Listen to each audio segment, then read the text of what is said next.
बॉलीवुड के भाईजान यानी सलमान खान, एक ऐसा नाम जिसने 3 दशक से ज्यादा समय तक करोड़ों दिलों पर राज किया है। उनकी फिल्में बॉक्स ऑफिस पर रिकॉर्ड बनाती हैं, उनकी एंट्री पर सिनेमा घरों में सीटियां बजती हैं और उनका स्टारडम आज भी बरकरार है। लेकिन इस चमकदार करियर के साथ एक ऐसा विवाद भी जुड़ गया है जिसने समय समय पर उन्हें सुर्खियों में ला खड़ा किया है। ये विवाद है साल 1998 के कथित काला हिरण शिकार मामले का। अब लगभग 3 दशक बाद यही मामला एक बार फिर चर्चा में है, लेकिन इस बार वजह अदालत नहीं बल्कि एक फिल्म है, काला हिरण the battle for legacy. Film का फर्स्ट लुक सामने आते ही सोशल मीडिया पर बहस छिड़ गई है।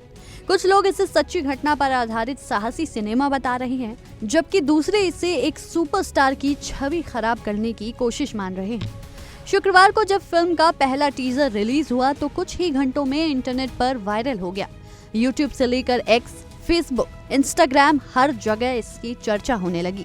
लोगों की उत्सुकता इस बात को लेकर थी कि आखिर निर्माता अमित जानी इस बहुचर्चित केस को किस नजरिए से पर्दे पर दिखाने वाले हैं।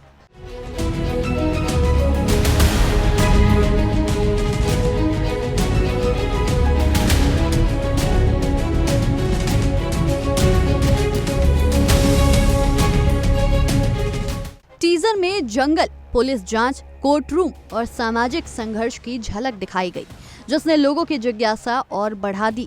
देखते ही देखते कमेंट सेक्शन 2 हिस्सों में बंट गया। एक पक्ष इसे न्याय और इतिहास की कहानी बता रहा था, जबकि दूसरा पक्ष इसे एक तरफा प्रस्तुति करार दे रहा था। फिल्म के निर्माता अमित जानी का कहना है कि उनका उद्देश्य किसी व्यक्ति विशेष को निशाना बनाना नहीं, बल्कि उस घटना को दिखाना है जिसने वन्यजीव संरक्षण, सामाजिक आस्था और न्याय व्यवस्था को राष्ट्रीय बहस का विषय बना दिया था। उनके अनुसार ये फिल्म एक ऐतिहासिक विवाद को सिनेमाई रूप देने की कोशिश है। हालांकि दूसरी ओर सलमान खान की कानूनी टीम ने फिल्म पर गंभीर आपत्तियां जताई हैं।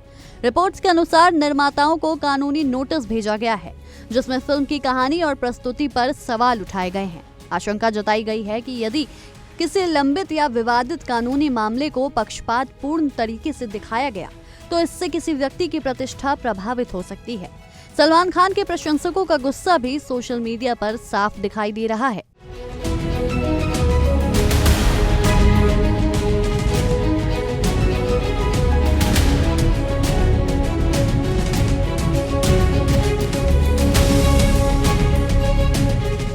उनका कहना है कि पुराने मामलों को बार बार सामने लाकर अभिनेता की छवि खराब करने की कोशिश की जा रही है।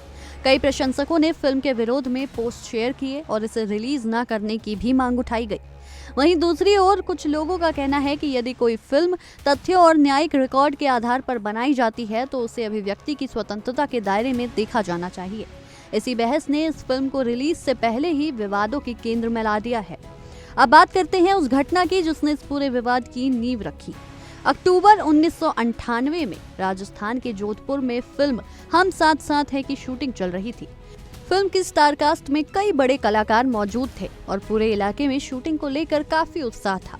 लेकिन शूटिंग के दौरान एक ऐसी घटना सामने आई जिसने बॉलीवुड और न्याय व्यवस्था दोनों को वर्षों तक प्रभावित किया। आरोप लगा कि देर रात कुछ लोग जंगल की ओर गए और वहां संरक्षित वन्यजीव काले हिरण का शिकार किया गया।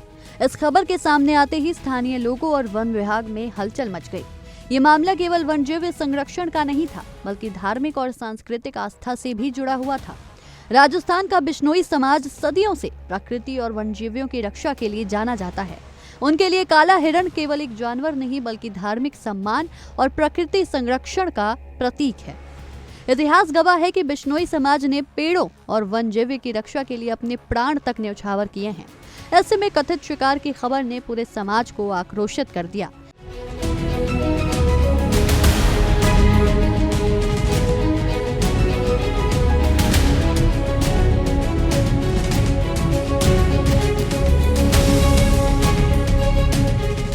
समाज के लोगों ने वन विभाग में शिकायत दर्ज कराई और मामले को अदालत तक पहुंचाया। इसके बाद वन्यजीव संरक्षण कानूनों के तहत मुकदमा दर्ज हुआ और जांच शुरू हुई। धीरे धीरे ये मामला राष्ट्रीय मीडिया की सुर्खियों में आ गया। पुलिस जांच, वन विभाग की रिपोर्ट, गवाहों के बयान और अदालत में पेश किए गए साक्ष्यों पर लंबी कानूनी बहस चली। इस केस में सलमान खान सहित कुछ अन्य कलाकारों के नाम भी सामने आए। वर्षों तक अलग अलग अदालतों में सुनवाई होती रही और हर फैसले के बाद नई चर्चाएं शुरू हो जाती थी। किसी ने इसे कानून और पर्यावरण संरक्षण की लड़ाई बताई तो किसी ने इसे सेलिब्रिटी ट्रायल कहा। इस दौरान अदालतों में कई महत्वपूर्ण कानूनी सवाल उठे। गवाहों के बयान कितने विश्वसनीय हैं? घटनास्थल से मिले सबूत क्या पर्याप्त हैं? वन्यजीव संरक्षण अधिनियम के तहत अपराध कैसे सिद्ध होगा? इन सभी सवालों पर वर्षों तक बहस चलती रही। समय बीतने के साथ साथ कुछ 100 आरोपियों को राहत मिली, जबकि सलमान खान के खिलाफ कानूनी प्रक्रिया जारी रही।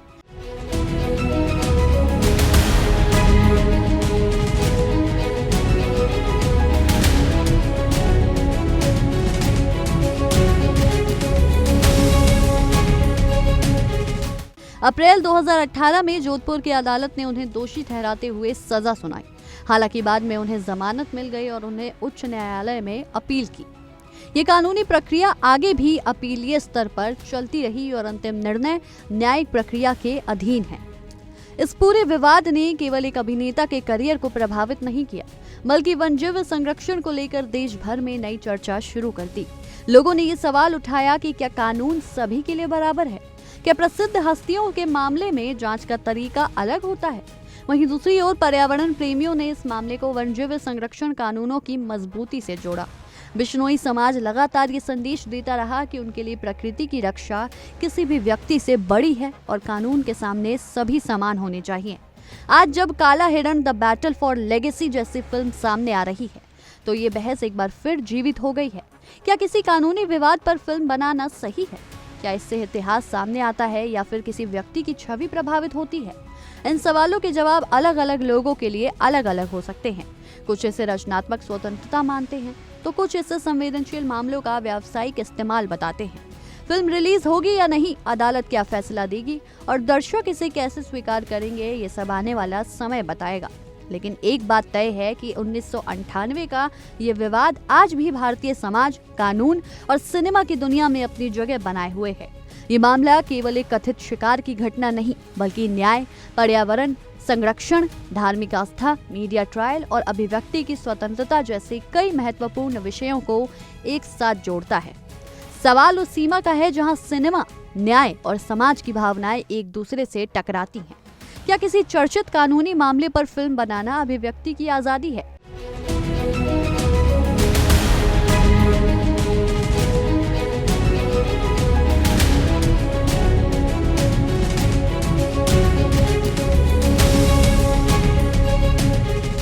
या फिर किसी व्यक्ति की छवि और पुराने विवादों को दोबारा जिंदा करने की कोशिश? इसका फैसला हर दर्शक अपनी सोच के मुताबिक करेगा। लेकिन एक बात जरूर याद रखनी चाहिए कि भारत की न्याय व्यवस्था में अंतिम सच वही माना जाता है जो अदालत के अंतिम फैसले से तय होता है। इसलिए किसी भी विवादित विषय को देखते समय तथ्यों, न्यायिक प्रक्रिया और सभी पक्षों को समझना बेहद जरूरी है। अब देखना दिलचस्प होगा कि काला हिरण द बैटल फॉर लेगेसी दर्शकों तक पहुंच पाती है या नहीं, और अगर पहुंचती है तो क्या ये एक नई बहस को जन्म देगी या पुराने विवादों की आग को फिर भड़का देगी। फिलहाल इतना ही। अगर आपको ये वीडियो जानकारीपूर्ण लगी तो इसे शेयर करें, अपनी राय कमेंट बॉक्स में जरूर लिखें और ऐसे ही तथ्यात्मक और गहराई से जुड़े विश्लेषण देखने के लिए हमारे चैनल इंडिया डेली 24/7 को सब्सक्राइब करना ना भूलें।